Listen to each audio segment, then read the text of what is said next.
Hey, check it.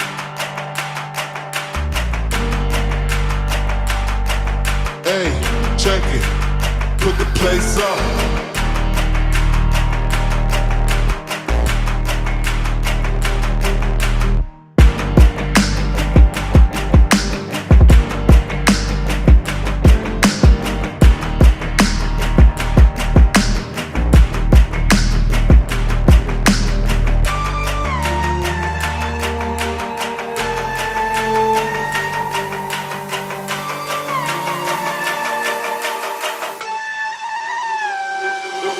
Put the place up, yeah, we know what we made of. Can't get enough of you, boo, I'm a chaser. Face up, now I feel a little major. Blink of an eye, ego, I'ma take her, shake her. Yeah, she was a ball shaker, she shake me out that door to no place. Damn, why you doing all that? Thought you was my wife, but you stabbed me in the back. Something like a rose when we came out there, we settled facts like the Vinci. Breaking backs, come on, get your ass up if you're slipping. Get another smile like it was the last Christmas, hey.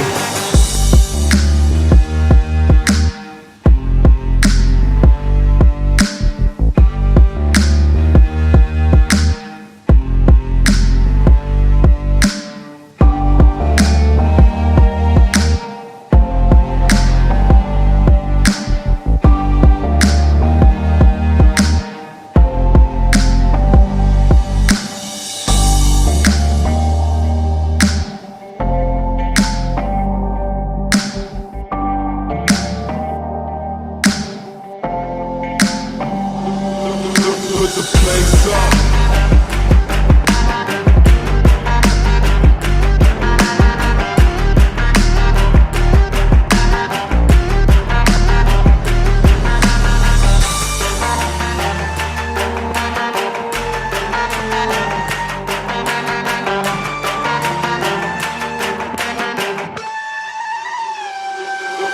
Put the place up, yeah, we know what we made of. Can't get enough of you, boo, I'm a chaser. Face up, now I feel a little major. Blink of an eye, ego, I'ma take her, shake her. Yeah, she was a ball shaker, she shake me out that door to no place. Damn, why you doing all that? Thought you was my wife, but you stabbed me in the back. Sounding like a rose when we came out there, we settled facts like the Vinci. Breaking backs, come on, get your ass up if you're slipping.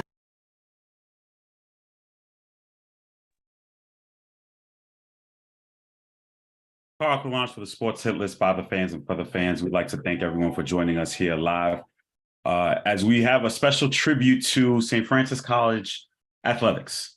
Finding out the news on Monday afternoon that athletics will no longer exist and be eliminated from the college program was a news that I was not ready or even prepared to handle. And I've been doing the best I can. And throughout my social media posts, many of you have been seeing how emotional and difficult it is for me to come to accept that as a new reality, that that program will no longer exist, because it made me the man that I am today. And for the simple fact that I still can't accept it, I decided that the best way I find the need to cope with the news is to, open up the platform and have a place where, that I was able to build my broadcasting career. It's because of this program that there is a Sports Hit List. There is a Media Man. There is the person now studying at Iona. Without St. Francis College and the athletic program, none of that happens. So I felt that it was needed, that we needed to have an open discussion about what happened, especially because I've seen a lot of emotion from talking to alumni, other workers, and what better way to do it than to do it through this platform. And some of them have decided to come on and join us. First and foremost, NBC is in the house. My brothers that, Terriers Sports Network, we started, Nick Guerrero and I go way back to high school and went to St. Francis together. Nick is a former SID play-by-play founder of he likes to say co-founder, but founder of the Terriers Sports Network, graduated from St. Francis in 2009. Thanks for coming on, bro. Anytime, man. It's been too long. I know you got the wrestling injection after this one, but as I say, never say never. You know, we talked about this for a while, and the fact that the three of us are back together. You know, there's a lot of stories, a lot of great things that happen, and sometimes, you know, things didn't always go our way. You know, and we had to roll with the punches. I think that's one of the greatest things about St. Francis is that it wasn't easy. It wasn't just given to you, and you had to work for it. You had to scratch and claw for it. But I think that's what made all of us who we are. You know, we didn't have the easiest way, but you know, putting in the work. I think that's what this people don't understand is like the work that had to go through St. Francis will never happen anywhere else ever again. We have also joining us, as I said, NBC and Brian Morales. Brian, former assistant director of athletics communication from 2009 to 2014, class of 2008. Brian, thank you for coming in, bro.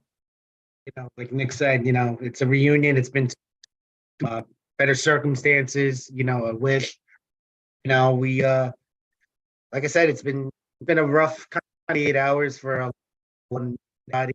So I'm just glad that, you know, you decided to put this out there because, you know, there's a lot of stories that came from down on Remsen Street. There's you know, we touched a lot of people we've stayed into it. So, you know, just happy to be a part of it. We also have joining us what I like to call Mr. SFC himself, class of 2008. He played Rocky. He was the PA announcer. There's many more lists. I believe SGA president during his time, Mr. Mike Phillips. How you doing, sir?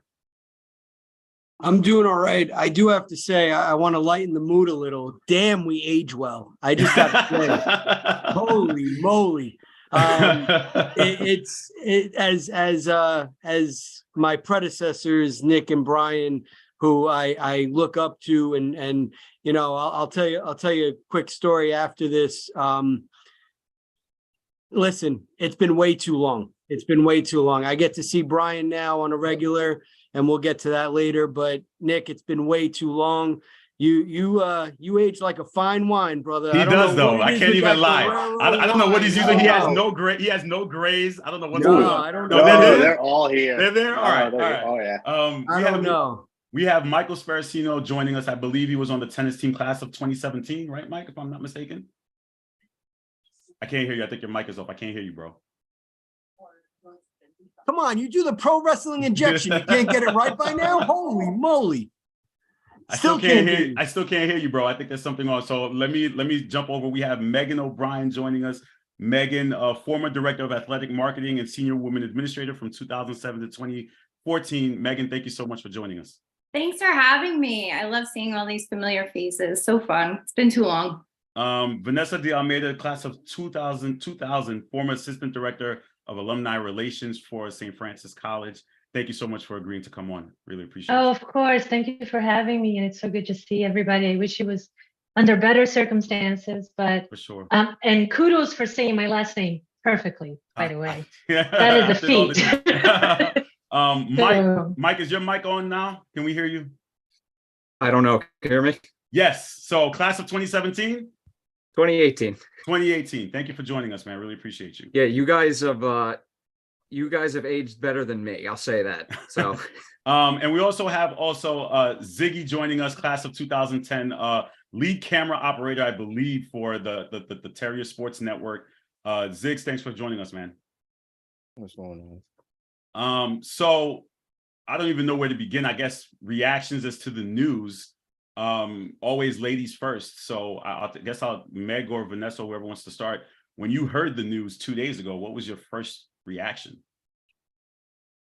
I was shocked. I was so sad, and then I was angry. I'll tell you my personal opinion. I thought that his situation was handled very poorly.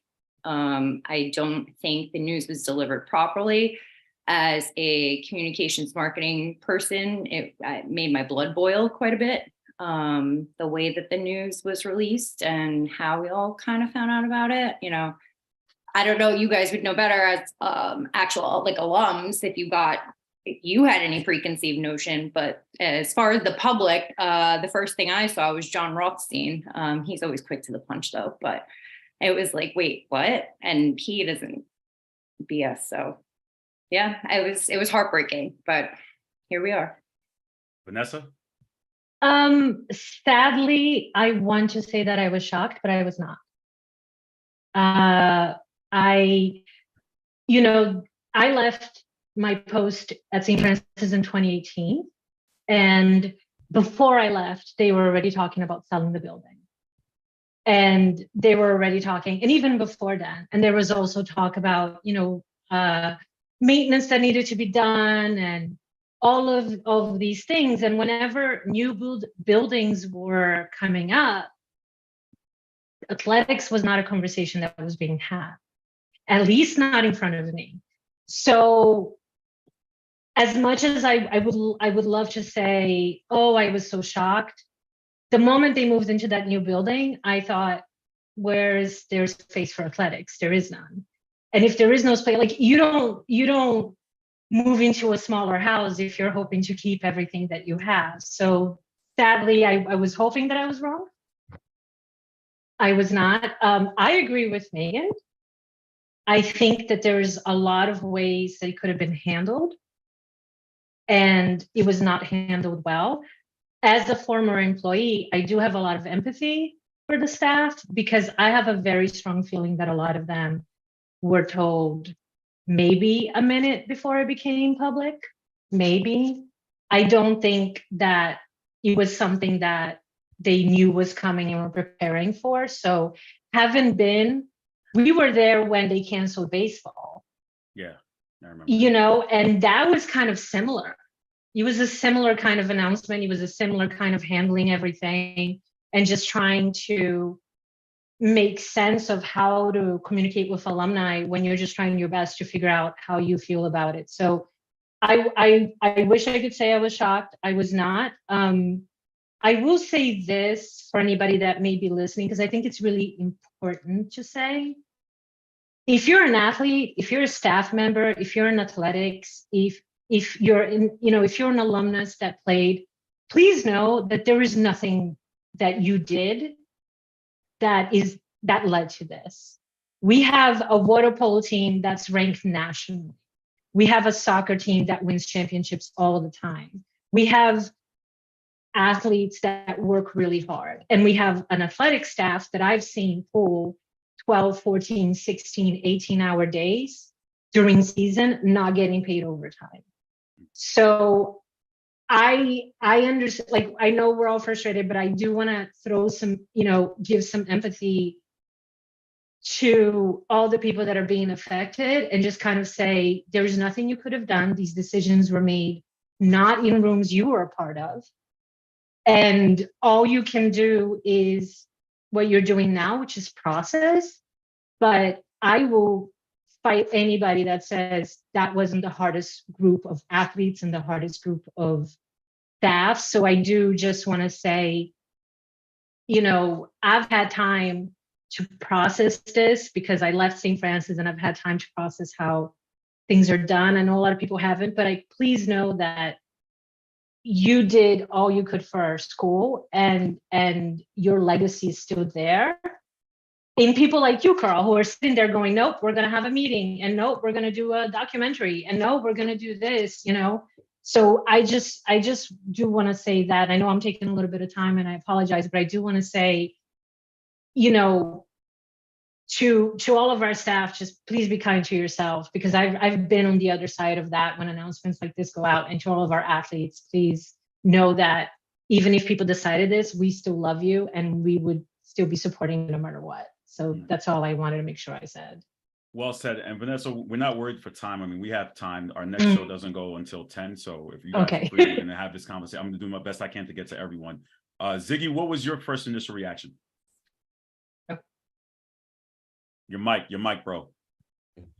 What's going on, everybody? My first reaction. Well, hold on. First, Carl, you say you're bringing the heavy guns. You brought the Avengers, bro. There's a lot of faces. There's one more coming. There's one more coming. I'm waiting for him to come. There's one more. I got one more surprise coming in. Go ahead, sir. For me personally, it's a little bit of what everybody already said. I think for me initially, it was just straight up anger. It was just immediate anger. Previously, maybe a couple months before they actually made the move to the new building, I was actually on a Zoom call with the president at the time and a few other alumni who were there. And somebody brought up the topic about facilities at the new building, and the president said that there weren't going to be any facilities for not athletics, but like in terms of like, working out, basketball court, those kind of things. So for me, it was like, well, how is sports going to continue to carry on in the sense of basketball?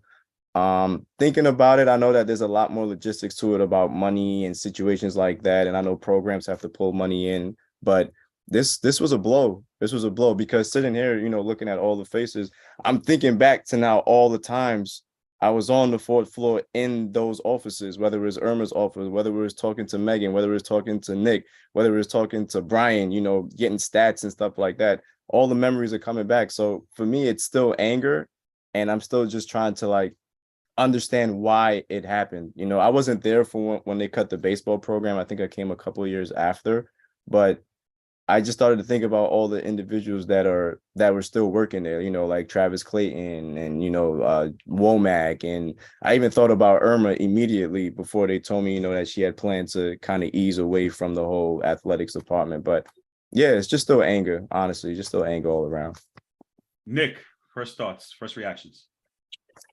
Well, I mean, it's interesting. I still work in D1 athletics, so kind of sit back and kind of see where this is going. I think like Vanessa said, I think, when the letter first came out, when they said they were moving away from Remsen over to the new building, it was like, okay, so wait, they're moving into like the old Macy's building. There's no pool there. They can't play basketball there. Part of me then sat back and said, okay, wait, this has kind of happened down the block from us because it happened at LIU when they moved out to Long Island. I'm like, okay, well, could they move out there and stuff like that? I think no matter what, college athletics now at the small D1 market is dead. Hartford just dropped to D3. A lot of other schools are starting to move around to different places. I had spoken with Irma about a year and a half ago when there was an opening. Some of us talked about maybe coming back home and trying to fix it. We've all talked about that since day one. We're not millionaires, but I think a lot that we can give had been time and energy, and just like Vanessa said, like take care of the kids. That's first and foremost. But I think for me, the writing was on the wall. I kind of saw it. Before I moved to Nashville, I helped them out for a little bit before their new SID came in, and when AK left and a couple other people left, it was just let it be. And then they talked about the last game, and they're going to play the last game in December against St. Peter's and all this. And I had spoken with Womack at NACDA last year and said, okay, if we got to put a campaign together, you're looking at a minimum of 20, 30, 40 million dollars to even get a 3,000 seat basketball arena. I know I'm going through a feasibility study where I'm at right now to build 3 new facilities. A football stadium on top of that too. And we're looking at, 80, 90, $100,000. I think the other thing too, a lot of people aren't really taking into this is pandemic killed it. Like pandemic killed everything when it comes to prices. What it was for wood, to a piece of lumber in 2018 is a lot now more than it is in 2023. I mean, I just went grocery shopping, it was like $300. So I think we look at it from that perspective. I think like Megan said too, the way it was done, I mean, let's be quite honest with each other. It's always been done this way. The first thing that came to my mind was in 03, 04 when they fired Ron Ganuel. I mean, for crying out loud, we set the damn freaking elevator on fire. I mean, that's just the start of it. And then dealing with Del George and those guys in baseball, and hell, even when they moved Carl out of water polo, a lot of us were like, this is crazy. But I do think, I talked to Irma, I texted her and I've been kind of chatting a little bit, and it stinks because, there's people there that and let's be honest, everybody knows in sports, there's that free agency market for coaches. We're going through it with basketball, but what about the Tommy Giovanos of the world? He should be coaching somewhere else right now. He should be a head coach somewhere else at a bigger school, but now he's probably not going to be able to because a lot of those jobs have been taken already. One of the things I told Irma was the transfer portal is open. A lot of kids are starting going there. I told her for, any kids that want to come where I am in Nashville at an HBCU, our door's open. We're always looking to we're always looking to take better athletes. I mean, it's just how this world is, especially in the transfer portal. Like, you could have an all-star player, but someone hits the portal and whew, especially, in sports like, like football, which St. Francis is still undefeated, by the way, for the last couple of years. We haven't lost a football game in forever. But I think that's part of it too. I think, it's just one of those things where, we did the best we could with what we had. And, for me, kind of still sitting on the inside, I think, it was just a matter of time. But you know what? I will blame some people that maybe could have done more. I think, Vanessa, I think you were the one that put out that list of the board of trustees. Like, I mean, we talk about this in like Yeah. government, right? We're not We're getting gonna political get about it. down. Yeah, we're gonna go down the Like- line and definitely talk that for sure. But I do think that there are some people that when I looked at that list, I didn't know a damn person on there. None of us are on that list. None of us have even been asked to ever be on one of these types of lists. I just think it's kind of one of those, where the school's going. I don't think athletics was a part of it. I think that's the sucky part about it. We will forever be known as that one school that never made it to the dance. Yeah. So quick for Nick's reference to Tom Giovanni, he's the head soccer coach. For those who may not know that, who are watching out there. Brian, what was your first initial reaction and thoughts when you saw the news? And how did you even find, like, was it a text, was it an email, or did you kind of see it coming down the way? It's a combination of a lot of it. Luckily this past year, I transitioned down to the D3 level. I'm at John Jay now. So I'm in the city. I hear it, I see it from a different perspective now.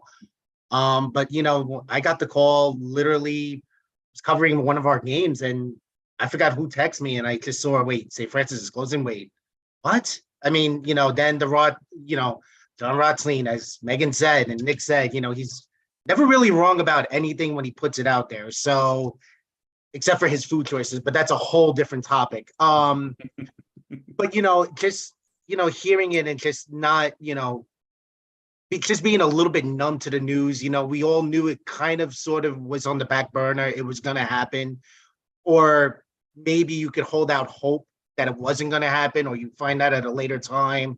But it just happened. When you hear the news, you're just in shock. One, I mean, I think I'm still in shock. Not really for me, but for everybody that, still has to work through to the end of the semester. Teams are starting, outdoor track and field is starting. Tennis teams are still starting. So it's like you're still going through an outdoor season and knowing that it's the end. So, you feel out for those spring season, because that's it. They're the last ones to ever, grace a St. Francis uniform.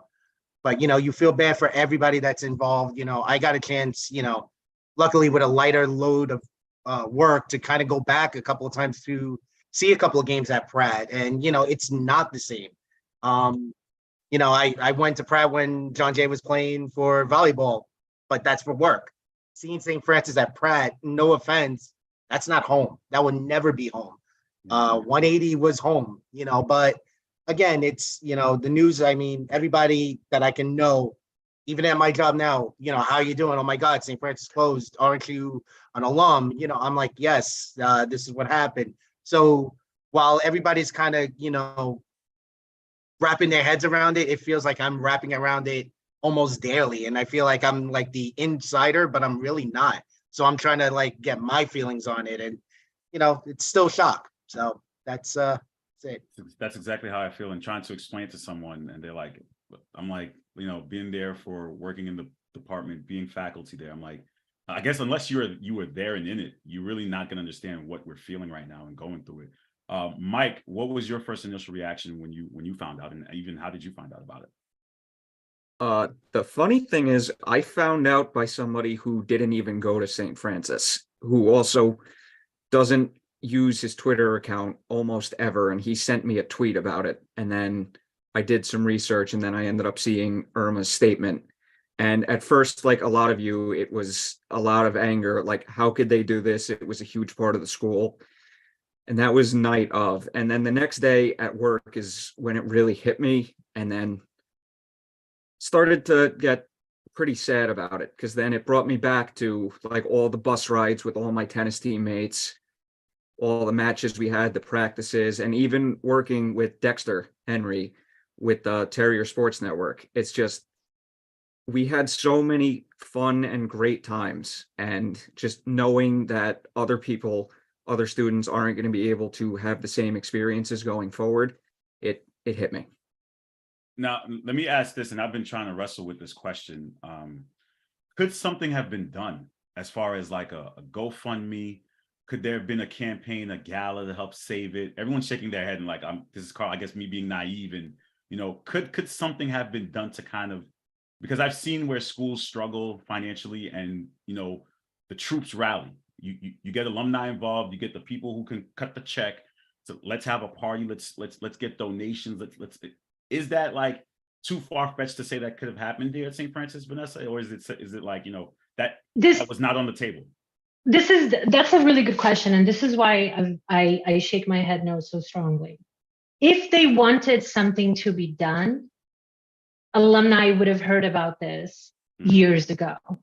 If they wanted something to be done, it would have been, hey guys, look, I don't want to worry you, there would have been, we had a capital campaign over 10 years ago for a new library, right? Because we needed a new library. So there was a capital campaign and we got one. There would have been a capital campaign. The way that this was done behind closed doors, that is a big indicative of, they didn't wait to tell you when they were thinking about it. They didn't wait to tell you when it was almost done. They made sure it was done, and then they said, FYI, by the way. So that's number one. And number two, when you talk about the Board of Trustees, and reminder, worked in alumni for 17 years, excuse me. So you have the Alumni Board of Directors, that's one group. The Board of Trustees is another group. They meet 6 times a year. You see them sometimes at golf outings, and you see them sometimes at the big gala.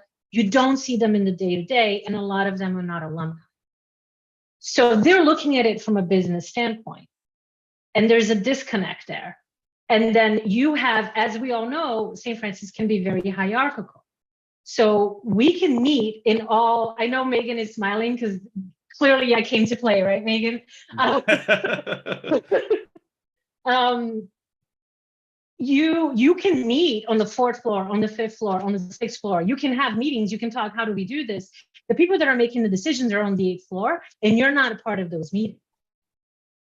So as much as I would love to say, yes, we could have done it. Yes, we could have rallied.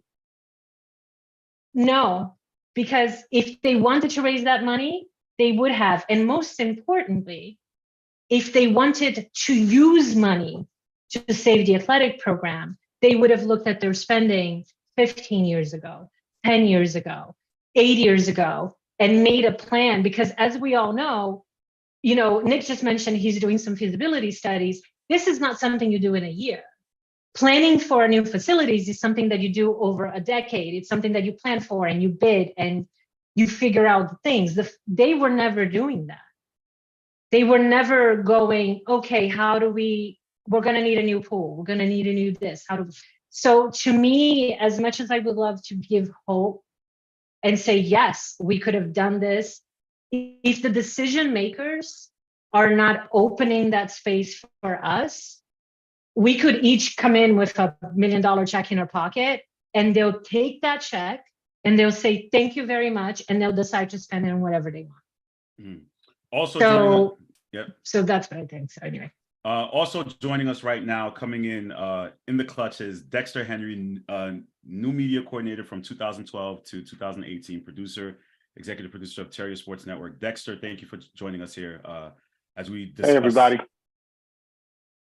Dexter, what was your first initial reaction? That was the first question I had. What was your first initial reaction? Is it something that you saw coming down the line, and how did you feel about it? Yeah, my first initial reaction, it was shock. I think once there was the move to the new building, I think a lot of us thought this is something that could be possible if this wasn't rectified in the right way. And I heard Vanessa talking about the funds and investing in the school. But I didn't think it would happen this soon. It was just trying to think, October, November, I was helping to work on a video for the athletic department for the final fundraiser they had at the end of 180 Remsen Street. And, I think there's a lot of people, as we all know here, that are in here. I've worked with all of you and love all of you. And, I know Jamal and Irma were fighting very much for this. That I would like to say. I know how badly they wanted this. And I think when you look back at it, when at first I was shocked, Carl, but then I think when I thought about it, I said, well, look, they moved into the new building and there clearly seemed to be not a plan for athletics, right? There was nothing in the new building for athletics, to the fact that when I went to tour the building, I think this was in October, Irma and the athletic staff, they were in the back. They didn't even have an actual room or office prepared. And I mean, that's just disrespectful in terms of what happened there. And, you know, I know we don't know all the details, but clearly there was some mismanagement. And I think, Vanessa, I know I came in late to what you said, but I think there is, this is not something that happens overnight. This decision was not made overnight. That is the first thing that struck me. Once this happened, you knew this is something they knew for a while. So my heart, I think my reaction when I sat with it for a couple of days, my heart really goes out to the people that we know that still work there. You know, one of my first calls was to Jamal, who I still haven't talked to, and Chris Mills, who's still a good friend, and reached out and talked to him. And it really hit me that, you know, he's out of a job. All these coaches I know and people I know and love in the athletic department are out of a job. But I think also the students, you know, you think of that. I think for me, from my time of working at St. Francis, for me, a lot of, as you guys know, in the role I was in, Meg, who was one of the first people to hire me, Brian, one of the first people to work with me, Mike, who's one of my student workers here.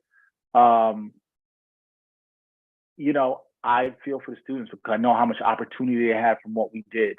And I'm very proud of my student workers. I'm in touch with most of them. Mike and I were texting today. And so I feel for the student workers. I feel for all the athletes. I feel for Irma, Jamal. And I think for this to be a shock, because what everybody talked to said this was a shock. They didn't know. They just, you know, got the invitation about the meeting and then they're told it's a wrap. And, you know, I'm still shocked. I'm angry. I think I probably said everything that everybody said. I think, you know, I worked there less than some of you, and some of you people here are alums. And so I think it even hits you differently. But for me personally, because of the work I did there with my students who I have a very close bond with, it hits me personally because everybody at SFC was family to me. I still talk. Brian just called me the other day. We talk and we live close to each other. And so, yeah, man, it's devastating. It's a sad time for Brooklyn. You know, it's a Brooklyn night. It's a sad time.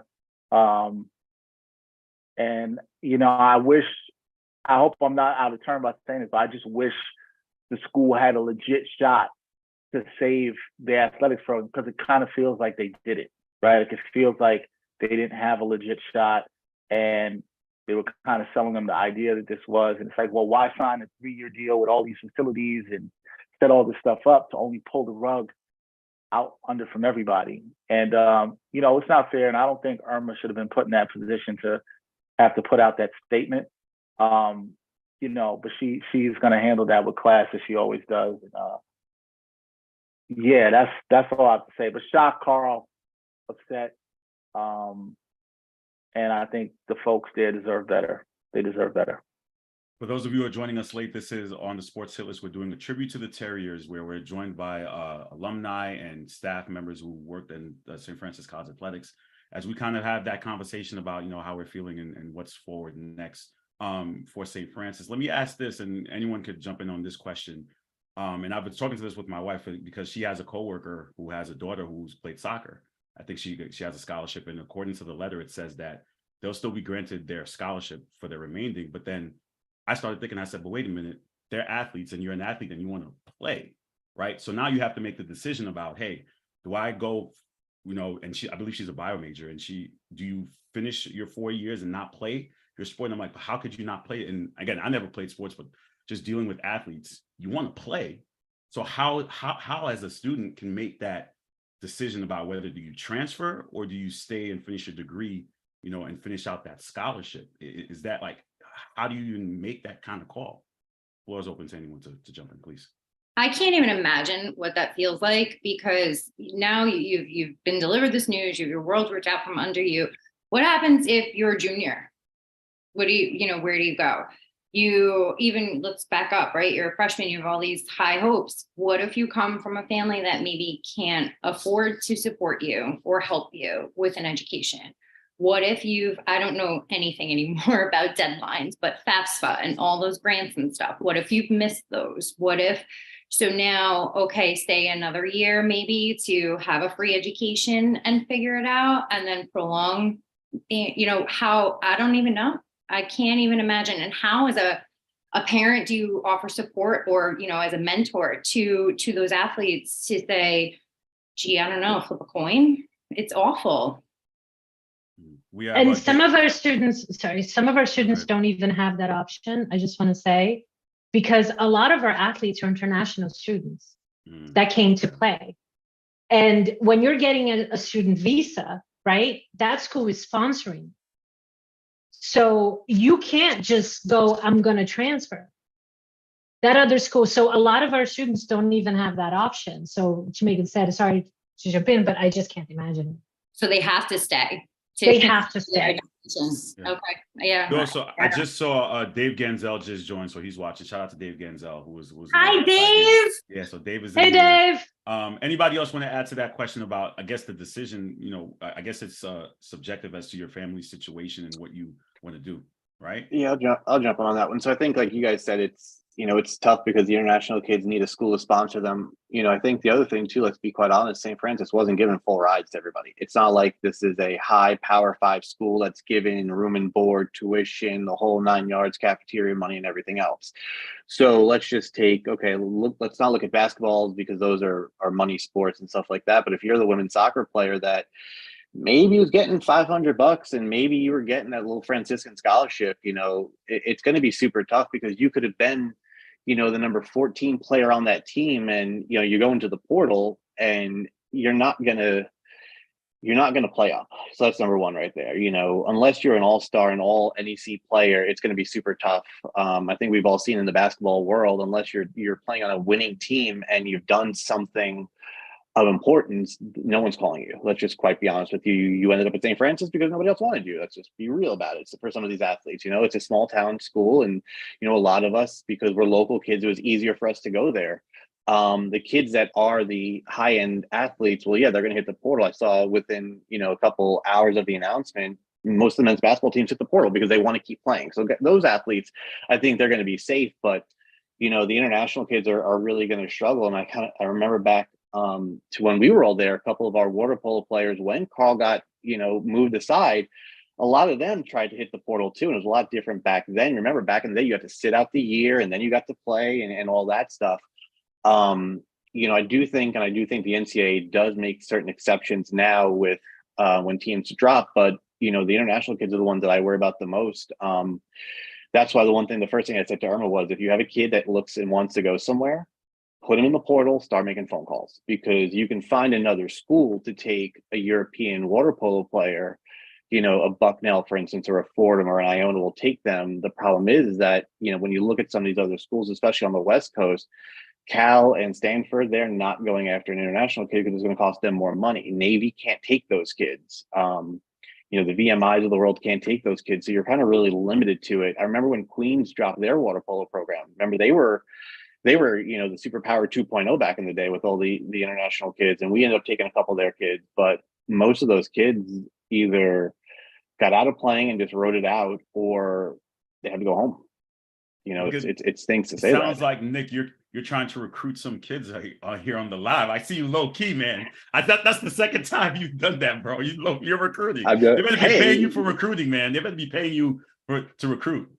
I think no matter where we are, I mean, I've even said this, and I'm sure Brian would say this, and Megan and everybody else would say this. Like, we all know people in the industry. Like I can tell you right now, if I look at a point guard and say this kid's good enough, and they're from South Jersey. Well, I know a couple schools in South Jersey that could probably use a point guard right now. I know some, and I think we all kind of look at it from that perspective. I will say the one thing that the NCAA has kind of opened up a little bit has been that quote unquote agent type of person, the person who's allowed to kind of help these student athletes. But it does sting for the kid who didn't play. If you were the kid who wasn't in the starting rotation, or you were a redshirt freshman, I think like Megan was saying, what about those juniors and seniors? The only great thing right now in college athletics, especially after COVID, is that extra year. So you do have that opportunity if you are, looking to play.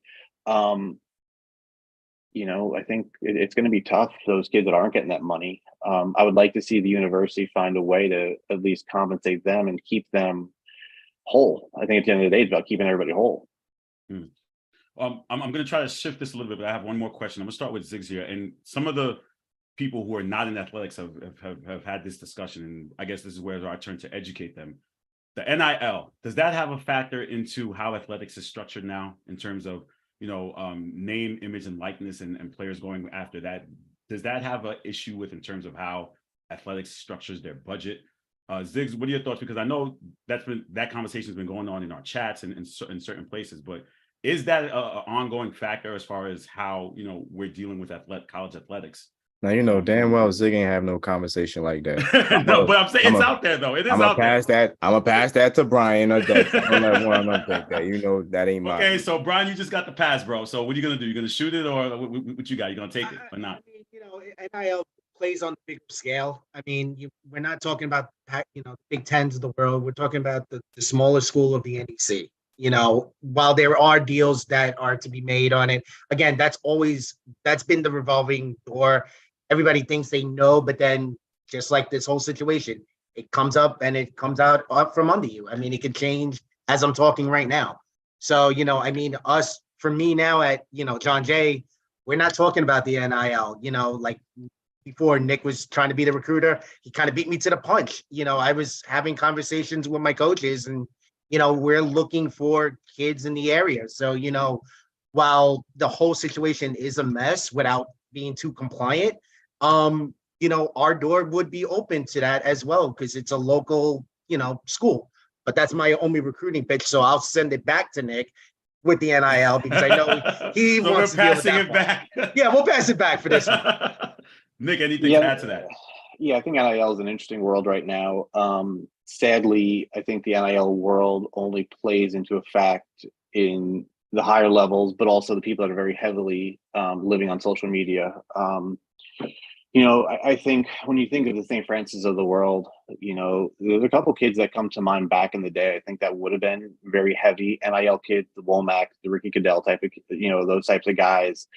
I think the NIL world, especially in the New York City market's not that big right now because New York City is way too big. You got to find companies that want to do stuff. Hell, the hit list, you can put a kid on NIL, give him $100 a month and let him wear your t-shirt. Really, that's what it comes down to. That's what it comes down to. See, he's doing it for me. This is why I like this guy. He's doing it for me right now. Like, I'm gonna sell something at the end of the day. I think the hard part with NIL, especially, the other thing. Now, remember this to everybody. And we've talked about this, and this is a problem with St. Francis. International kids cannot get NILs. The only way they can get it is if they are playing that event in their country. So, for instance, if you have a tennis player from Bermuda, they can get an NIL deal in Bermuda, but they have to go out and play an event there. So our water polo kids that are from Serbia and stuff like that, unless they're taking them out there, they can't collect a paycheck. Hey, we couldn't even, Vanessa and Megan, we couldn't even get half those kids work study jobs. Just think about the amount of work we had to go through to get those kids even enough money to go out and have dinner the next night. Dr. Mack and those guys love those pizzas, but for a while you gotta, those free pizzas didn't really go too far at the end of the night. Yeah. I think the problem with NIL right now with this level is that unless you're getting a kid who's playing down because of issues and they've got themselves in trouble, it's going to be super tough to get that. But the NIL world is just it's weird. It's just too weird right now. It's too open, and where it goes in the next couple of years, nobody knows. So I think Brian and Nick kind of covered that for everyone. And I'm going to shift a little bit. Let's try to get some positive thoughts. So the shirt that I'm wearing, if you notice, is a little ripped, right? This is the Terrier Tuesday t-shirt that I still have in my closet, and I saved it. And I had to, I was literally looking which St. Francis shirt am I going to pull out? But my first Terrier Tuesday shirt, for those who know who are watching, I know I just saw Travis Clayton pull up. What's going on, bro? We all know what Terrier Tuesday is. So that first shirt that they handed out to me in 2004, I still have it. I'm still nostalgic. I still have a lot of stuff. Our favorite moments in athletics, and I'm going to start with, I would say, and you guys could take over and whoever wants to chime in, and you giving a chance while I speak, you guys could kind of think of it because there's so many memories. It has to be I think I remember the date. I could be wrong, but I think it was around December 18th or 23rd when Womack, it was against Manhattan College, and Womack hit the back-to-back threes to tie the game. I think we were down in that game, and I think it was Brian Nash's first year, and the team was struggling to get wins. I think it was like maybe like our second or third win of the year. And Womack hits back. It was our first win of the year, Nick. Thank you for reminding me, right? So Womack pulls up for long threes. Shout out to Coach Womack. He pulls up, hits back-to-back threes, and all I remember is Nick turning off my mic. We were doing Terry Radio. He's like, "Bro, you're screaming in my fucking ear. Like calm down." And he's like, "Bro, I know you have excitement, but you can't act like a fan. You have to be an analyst." And I'm like, "All right, I'm sorry, but Womack just hit 2 threes and tied the game, and we won the game." So for me, that will always be like my top memory of Terry Athletics. So I open it to anybody else who wants to. Let me just jump into with that one. You got to remember too, that was also a very interesting day on our campus as well. So Ron Ganley came back, right? Yes, yep. Ron And Ganley you did gotta, his first time he came back. Yeah. And if anybody knows the whole situation on that one, it was a little dicey back in the day. That was when we had to back. So remember, Ronnie wasn't, I don't even know if he was like, he was kind of persona non grata for a couple of years until he came back. You know, there are certain people that did not want to see him. And I remember it was me, I think AK was involved. Meg, you were definitely involved in this one. And we had to bring him through the back door through Geralman Street. I remember, yeah. And it was like he showed up, and I love Dr. Mack and Ed Eklund and those guys, and they were just like, what? And like, where did he, like, how did he get through the front door, first of all? You know, it is kind of one of those like that. But, you know, I think your point, Carl, that was definitely one of those days, and I'll let somebody else talk for that. Yeah, so that was in 2006. Womack, shout out to Coach, man. You know, we always, and I wish you can join us, but we love you, bro. So that was my memory. Anybody else who wants to jump in for their favorite athletic memory? You have to think. I know it's a tough question, putting you on the spot, but I think, or any memory. I have one. I think I want to say it was 2011. Don't quote me on the year. The water polo team, the men's water polo, had made the Final Four, and we went to California, near San Francisco. And water polo on the West Coast is a thing. Like, it's a huge deal. So it was Final Four. Our team was playing, and after that, it was gonna be the next 2 teams. People for those teams had already showed up to get seats. Like, it was that bad. And it is pouring rain, and they're all teams thinking that they're gonna beat our little tiny college school. And we're not giving it to them.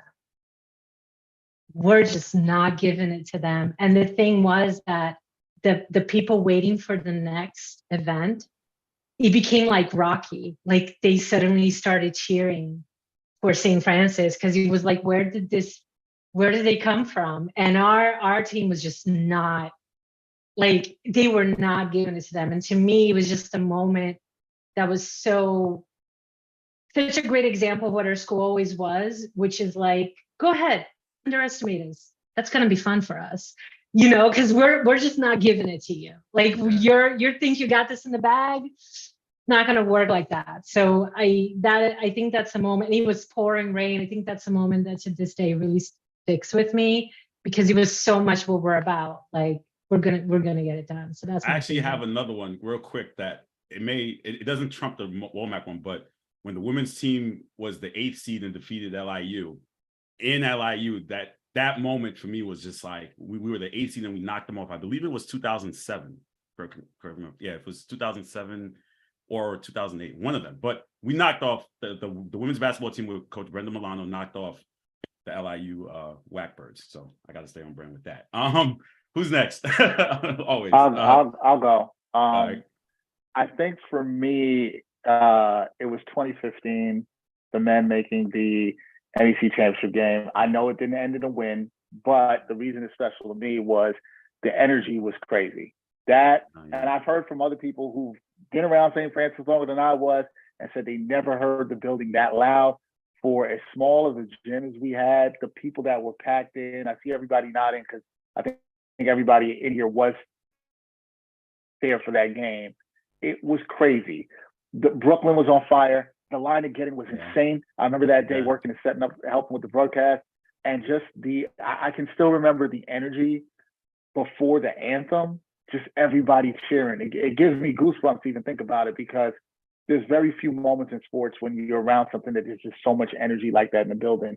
And for such a small venue and such a small gym, just that and the magnitude and how happy everybody was around that. We weren't all smiling after the game, but we were happy about that before. And yeah, it was just a great opportunity for my student workers, the fans, everybody in the community. I just love the energy of that moment. A close second for me would probably be, I think that was the next year, 2016, when men's soccer won the NEC title. I think it was the next year. And Andy kicked the game-winning goal to send them to the tournament. That was pretty dope too. That would probably be a number 2 for me. But number 1 is the NEC championship game. The energy was unmatched. For the record, and I think I was sitting next to you guys, we said, listen, we're storming the court, right? They win. That was the plan. The plan was we're all ready to storm the court, jump the barricade, and celebrate. So that was definitely an awesome moment. Let's go. Megan?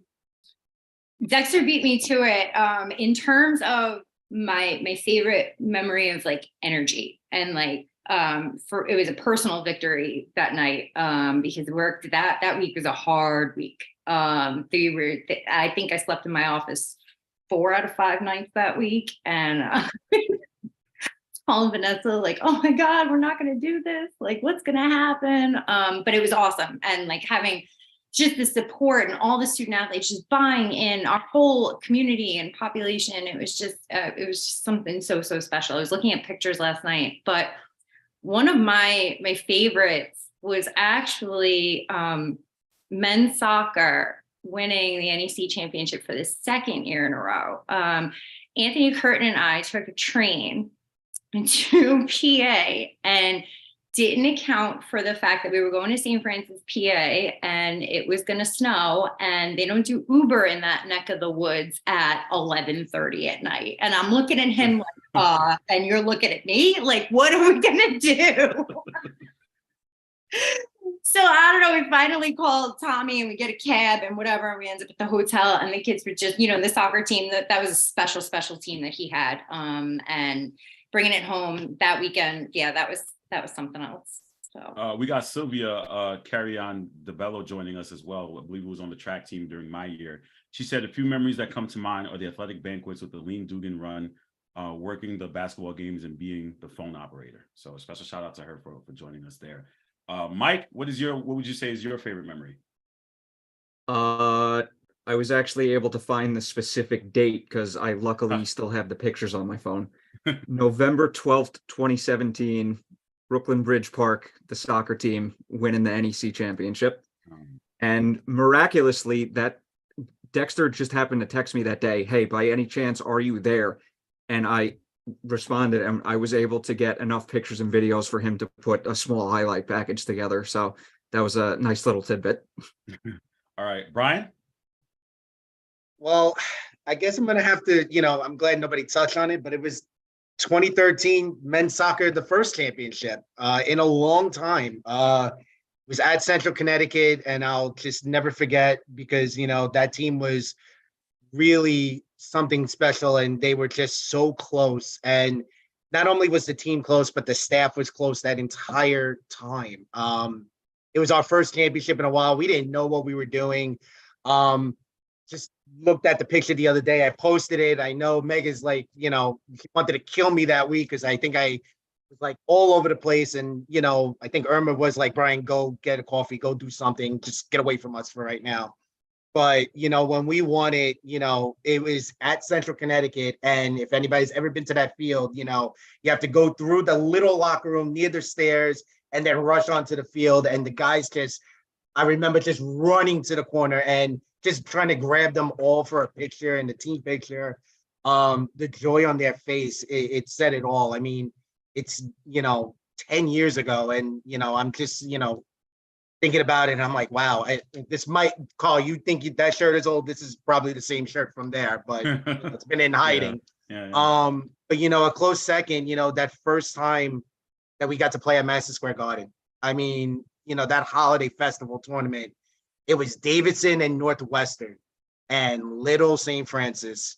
And, we hung around like, Vanessa mentioned, we were the Rocky, apropos that Rocky Terrier, so, it was we didn't get the win, but we were playing at the Mecca. So I said, you know what, I made it. I don't care what I do in this business. Fortunately, I've had a lot of great moments, but again, being with the staff, being with the coaches, being with the players at Madison Square Garden, I'll take that. Dave Genzel just chimed in. He said, hosting the NEC men's basketball tournament 3 straight games in the locker room after we beat Miami. That's his favorite moment. Ziggs, what about you? So I was battling back and forth. I believe, Nick, I think you called this game. Brian, I think you was doing color commentary as well. It was a weekend game, basketball, men's basketball, St. Francis versus Columbia. And I believe that was a televised game as well, because it was so many cameras out there, and the gym was packed. When that gym is packed, when that court is packed, it's a different scenario in there. It wasn't as much as the playoff game, but it was almost like it. And it was a back and forth affair. John Gooden, cool dude, caught the ball on the low post, hit the and one, tied game, needed to hit the free throw to win the game. He hits the free throw. Everybody goes crazy. I was up, kind of losing my mind, trying not to shake the camera, you know what I'm saying? But that was a wonderful, wonderful moment. I will always cherish that, because that was just really cool to see up close. And just a close, very close second one would be being able to record track at one point. Coach Brown, we drove up to the Bronx. Coach Brown. They had a meet. And he was telling me where there were certain places to run. And I was like, Coach, that's kind of far, man. I ain't coming to the Bronx to be doing all this running, but it was cool, man. We had to run. They get the cutoff point. We get our St. Francis individuals, our St. Francis athletes in the shot. It was amazing, man. It was a dope time, very dope time. So those two, but number one being beating Columbia. Last but not least, Nick, favorite moment.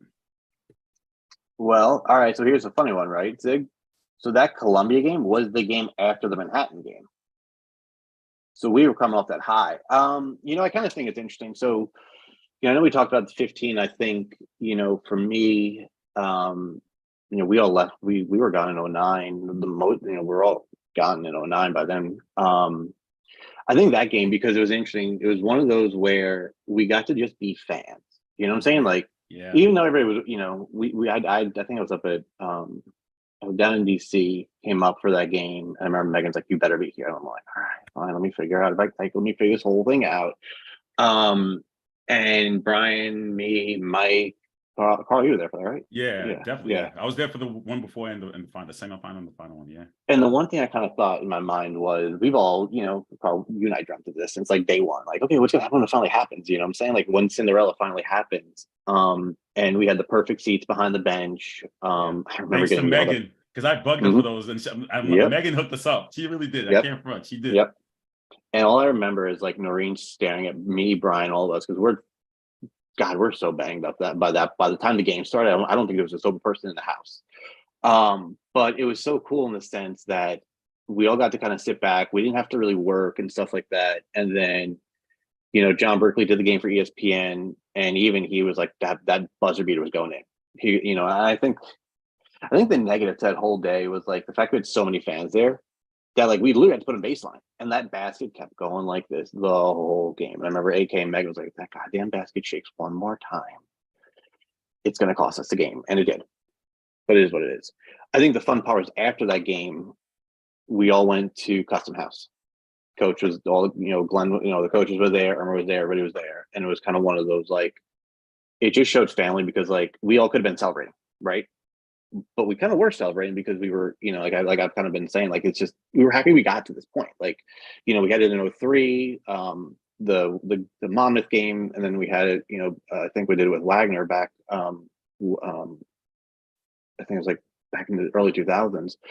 But I think that game for me just kind of brought out the pride of like, hey, like this is a small school. Like this is something that it's never going to happen. We knew we were going to go to Dayton. We knew we were probably going to get trounced, and like that was just how it was.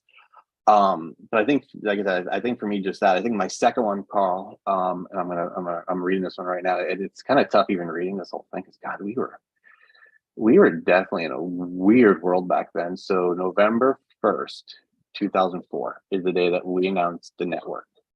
Oh, you and I. It was the day that we announced the network, and it was, we were taking over officially took over for Jose and Jimmy. Jim Brown. Yeah. And it was the day that I said to Irma, I need $5,000 right now. And she like looked at me like, dude, you need what? I said, I need $5,000 today, and I need a computer, and I need a camera, and we're taking the show on the road. And actually, and it still lives today. We were the first ever school to take a broadcast on the road, and we did soccer at Navy, and we streamed it with video and all that jazz. But I still think that day for me, it's because, you know, how many times did we all kind of sit in my backyard and just talk about this? All We're going to summer create we this did. thing. We're going to create this thing and all this. I don't know how many and times everyone's like we fought all summer prepping for Terrier. Like we were back and forth because he's in Lynbrook, I'm in Elmont. Come over, just prepping for the seasons. It was, you know, it was a lot of hard work we put into that for sure. But I think yeah. Go ahead. No, go ahead. I was gonna say, I think the best part about it too, though, is just the fact that like here we are. You know, we're not Columbia. Like, I think Carl, you said it in your thing yesterday. We're not Columbia. We're not St. John's. We're not Syracuse. We're not any of these schools. Like, we're the school that these adults, because you know we were kids, and said, "Hey, kids, like here's a toy. I don't know what the hell to do with it, but make gold out of it." Yeah, and we all made gold. I mean, like we made gold out of nothing. Because you never would have been anywhere else without Irma's support. Saying, and I wanted to say that, I don't know what to do with this, but I trust that you do. And here it is. Yes. And you know what? Shout out to Irma. I hope she's watching. You know, we're live streaming on Facebook. It's also on YouTube. I'll send out the link to everyone to send it for those who may not have Facebook. But special shout out to Irma, man. And I miss you could just talk to her about anything. And she was just so happy and so bubbly and always asking how you're doing. Just that for me. Anytime you're around her, how are you doing? And she just always cared so much. We love you. She would speak to anybody. She would speak to anybody playing basketball on the fourth floor. Anybody that comes in the office. She's so cool. She's so dope. I should throw that in there. Yeah. Let me say this one quick. The one people that we don't ever talk about. So I was talking about athletics, and the people that probably hate us the most are the IT guys. Because God, we were asking for so much back in 2004 when like we barely had internet. You got to remember, like we were on that 56K dial up, and we were still trying to figure out DSL for some of the visiting teams. But like Chris and those guys, like they came in clutch. We also got to throw a shout out to Jim Hoffman, man. My guy Jim Hoffman. This guy, you go into his office, he'll have stories to tell you for days, and he knows every stat. Like you needed a stat at that time. I remember just picking his brain. I'm like. And he did a color with me one game. It's just that guy. Shout out to Jim Hoffman. As we wrap up, I have to ask this question because again, it's been asked by me by people who are not part of the, Terrier blood and Terrier Nation. Are we in fear of the college completely coming to an end and closing? And I think that's something it's a harsh reality. When somebody asks me, I'm like, don't say that, right? And I got defensive about it, and I started thinking to myself, like, is that the future? Is the future of St. Francis that? I was talking to Steph Morisi, I believe class of 2010, shout out to her. And she said she could see the school going completely remote. And now that we're in this distance learning, era of education, has that crossed our minds as far as no more St. Francis at all? I mean, I know some of us are not, it's safe to say we're not cool with the new building, but is there is 2 to 3 years down the line, we're seeing that St. Francis won't exist? I'll take that real quick. I thought about it. It crossed my mind. Like I said, when I heard that the athletics department was no more, my first thought was that sounds like a money issue, right? And then Carl, you always talk about it. We've talked about it before, and how the communications department is going straight downhill. Don't even get me started on that's another episode for another day. I could go on about that one. When I'm looking at these factors, I'm now thinking on top of that, the tuition that we used to pay back then is nothing compared to what the students are paying now. How long are people going to want to stick around, for the bare minimum? To me, I feel like it's the bare minimum that there isn't going to be any more sports team. Your communication program is straight shit. I'm sorry. It's like horrible. I think it's going downhill, and I'm not going to be surprised if we hear next that St. Francis is closing its doors. Anybody else want to take that? Yeah. What I'll say to that. What's up, Ron? What's going on, brother? In a minute. What's up, man? I think. Look, I said it when you asked me how I felt about it or how I was shocked, and it was that I didn't think that this was coming this soon. Right. So, you kind of always have to, you don't want to expect it, but you don't know what the unexpected is. And, I think if you all of us have probably talked to some people and you read some of the reports that are out there and the rumors that, they haven't even sold 180. That's concerning. That's concerning because we know the money that was invested into the new building. If that's not the case, this is possible. I don't think what Zig is saying is crazy. I think if you're just following what's going on, this is definitely possible. And once you cut the athletics program, and we know that athletics for smaller colleges take a lot of money to operate and can sometimes hurt financially other colleges. But we also know we're talking about what a lot of schools have been impacted from with COVID, and that had a huge impact here as well too, obviously. But yeah, I think it's definitely possible. But I think the key for anything in terms of moving forward is trying to learn, hopefully for the people in the administration, what went wrong in the past and trying to rectify those things and what are ways to make the school better. Because I think as much as losing athletics is, and I'm gonna call it, it's a travesty. It is sad for all of us. It is sad for all of us and what we did, for the opportunities it gave people. A lot around athletics likes to be talked about education, and education is absolutely positively important. To lose an institution, a school that some people here on this broadcast, some people watching are alums. My mom was an alum of St. Francis College. My nephew goes to St. Francis College. The school means a lot to people in Brooklyn. To lose that would be an extreme travesty. So if I could say anything here in closing to anybody who's watching, anybody's an administrator, and I mean the people that handle the money, do right by the people, listen to the people, do the best for the people in your community. Don't have people there that are not going to manage the money right.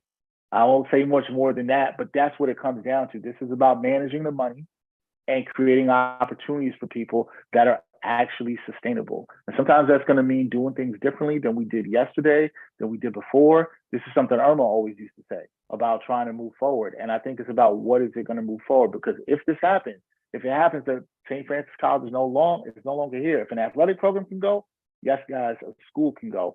And it's really about what mistakes are being learned from the past. And maybe there is a brighter future. Maybe I'm being optimistic here. Maybe you can bring athletics back at some point in the future, but you got to have that base of the school. If you don't have school, you don't have anything. That's all I got to say. Anybody else want to take that question, or are we wrapping up? I just want to say one thing. I'm not a business person by any means, but if something like this happens where the general public finds out so quickly about it without any rumblings about it behind the scenes, it's usually not a good sign. Okay. Anybody else? Or am I wrapping Yeah, up? come back. But the question to me is a twofold question, which is, will St. Francis survive or close, or will it be the same school? Because the thing about it is that, and these are all rumors, these are not substantiated by anything, but I've also heard, a rumor where it's like, no, they're looking to make it strictly a business school. Or, they're looking to make it strictly this kind of school. So I don't know if it means that it's going to close. I do know that obviously they're trying to cut costs. I mean, before this happened, this is not a secret because I've heard it from multiple sources. 2 weeks ago, they fired 47 staff members. Yeah. We knew that. And they did it via email, by the way. And they were all people that were in staff and support positions. Meanwhile, if you look at, higher salaries you can look up non-for-profit salaries, you're going to see that, they weren't even making that much to begin with compared to the higher ups. But I also think that the people that are trying to keep it alive, the Irmas of the world, are getting pummeled to the ground, just trying to make it survive. And there's so many people like that there, just trying to make it stay. So I don't know that it's going to close. I do think that it's going to be, I hope it stays open. I'm an alumna. I have so many great memories there. I don't know that if it's going to be recognizable if it stays open, despite all the amazing efforts of people like Irma who are trying to retain that Franciscan thing. So I worry about both. I worry about it stay open physically? And if it does, will it still be St. Francis? Or, are we talking about the, not the ride, but, tech school 2.0? I don't know, but that's something your I do part. think about. Yeah. Okay. Anybody else want to take that before I wrap up? Yeah, I think I agree with Vanessa 1,000%. I think schools in general, they can be online schools, they can be specialty schools. I think where things went wrong is, and I'll say this as a joke, but we all understand it. When St. Francis went from being the old boys club, and we all know what we mean by that, and then Dr. Mack left, and then Tim Dugan came in, and the new guy which is funny, he also stepped down the same day they made the announcement. No, So, we didn't even talk about haha, that. very That's funny. Exactly. another. Yeah, it's another one. You're done. Yeah. But I think when the old club kind of went away, I think that's when the place kind of fell apart. And they talk about, and everyone talks about, okay, when, Vanessa, I'm sure you and Dennis talk about this all the time. Well, when the old money dies, where does the new money come from? And I think that's kind of where we saw the ending of it, when Dr. Corrigan left us, when there were some old time dudes when we were 0-10 and women's basketball couldn't get a basket. There were people that would show up in that crowd and they paid their $5-10, but they were also putting money on the side to the department to make sure, those road trips happened and everything. I think when those people left and it became a corporate business is when it ended. It was when it kind of ended. I think when we stopped seeing we used to call them the old Muppet Club guys that would sit up in the booth and have their beers and their solo cups. I think when those people stopped, right by the jerseys, right by the jerseys was their area. Yeah. Right. Yep. I think when a lot of those people started moving away and passing away, I think that was the ending of it. I think, like everyone said, could we do a big donation and get it back up? No, because it's an endowed money that's lost completely. And it sucks because, and I kind of said this on Facebook, but a lot of the people that can't be with us today to talk about this are the ones that I feel for more than anything. It's those people that from back in the day that, like, that the 1955 team, with Ed and Alanis and those guys, and Tony D'Elia, those guys that like won that NIT tournament, which like was cool, but we didn't really care. Let's just be honest. We had them back every once in a while. And we were like, hey man, cool, what's up? Good to see you, whatever. But I think those guys are the ones that, for me right now, like their families, like, they when they came back, they felt something, and now that there's no way to say goodbye to them, I think that's the hard part. I made a joke to Irma, and I'm still going to hold up to it, that goddamn, we got to have the goddamn roast of Irma Garcia. Like, that's got to be the ending of this. Like, we got to have some kind of, like, we knew she was going to retire at some point. There was going to be some kind of a party and all this other stuff, right? But I think for people like her and even Jim and some of those people that like are not really getting their true like day that's the only thing I would say is, like, if we're going to close the place down, you might as well let a goddamn match and burn the place to the ground, because you know how we party. Meg, do you want to take this question, or you? So here's what I have to say. Irma taught me a lot over the years. But one thing that's always stuck with me, and if you haven't heard it, then you don't know her. God don't like ugly. So here we are. And I think that the memories that we have are important to hold on to. That's the legacy that we've left behind, that we've left the current student athletes who will finish out the year in class, because their leader will make sure that they do that, and they'll have a good time, and we'll party in May, and that's it. This was fun. This was helpful. This was fun. Thank you guys for joining me last minute. Really appreciate it. Thank you for having us. Absolutely. I had to do it. I had to do it for St. Francis. And I just wanted to show you, please, if you don't mind, this, I don't know if you can see it. This is the bag that I got my senior year when I was a student. I still hold on to. So I know you had the shirt. I had to show the bag. Yeah, there's a lot of little stuff. gems for it. But I'm grateful to you, and I'm grateful to everybody that I met at St. Francis. So thank you for doing this, Carl. Really. No problem. And I think this is the beginning for sure, because as I've discussed with some of you, like, now I'm into this whole sports documentary thing. I'm like, listen, I got to tell St. Francis Athletics story. And however long it takes me to do it, whether it's a year, whether it's 2 years. And I know some people who've watched this are probably not happy with it. And I understand some people in position, given even Mike, and then I get why he had to leave, because I'm not trying to compromise anyone's position who still works there, because we love them and we understand there are certain things they cannot discuss.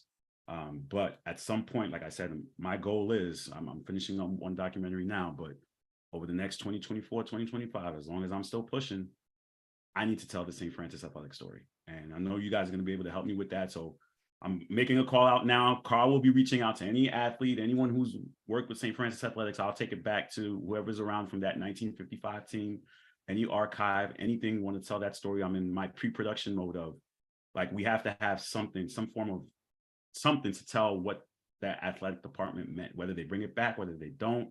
I have to do this. We have to tell the story some way. We'll have a party to celebrate, whether we have to honor Irma, but something has to be done because certain things are not told and people don't step up to say it. We as alumni and people who work there, I feel like it's a duty to do so. So throughout the year, and you'll be getting texts from me randomly about certain things, and I'm gonna do the best I can to try to plan it all out. And again, thank you everyone for joining us. This will be available on Facebook for those, and you guys can share it. I also turned it on YouTube, so I'll send out the link. You can find it to share it out there to other St. Francis alumni who basically want to have it. And let's just keep that conversation going and just hopefully try to keep the spirit alive, because it still hurts. I can't lie. It still hurts. I know it's still fresh. We'll never understand what happened to the program and to the students, but I think we'll still keep that Terrier pride alive once they perform. So thank you all. You guys have a good night. Please stay tuned to Pro Wrestling Injection. Mike, you're on that show tonight, right? Yeah. So for those out there, it is WrestleMania season. Anybody else a wrestling fan? WrestleMania season is here. And please make sure to keep plugging content. Dexter, you want to throw a shout out to your stuff for anybody to check out your content out there? Or anybody else want to shout out to their content out there, please? Sure. First of all, Carl, I do want to also say again, thank you for having me. Thanks for being a part of it, and I do want to thank everybody on this panel. I would like to thank everybody I worked with at St. Francis, all my students, Dave Ganzel, Meg for hiring me, bringing me into the family, everybody I connected with. It means a lot to me. I really, really mean that.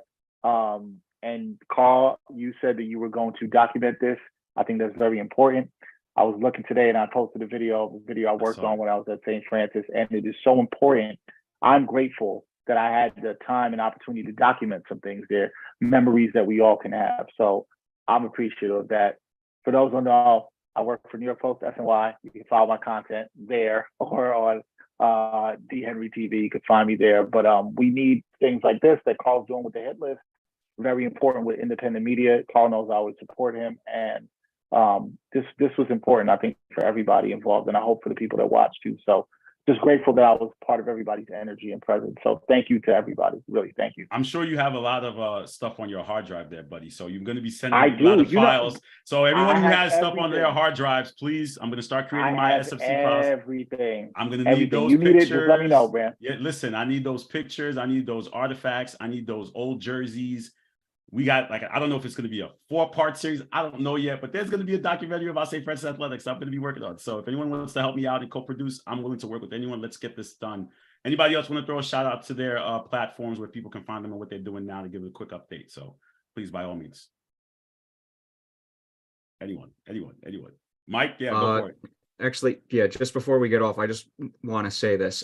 So I played tennis at St. Francis. I did not specifically go to St. Francis to play tennis. Real quick, just to get some love for the tennis team. But I was a walk-on my sophomore year, and I really just want to thank Coach Davis for giving me the chance to play. That's my guy. Yeah.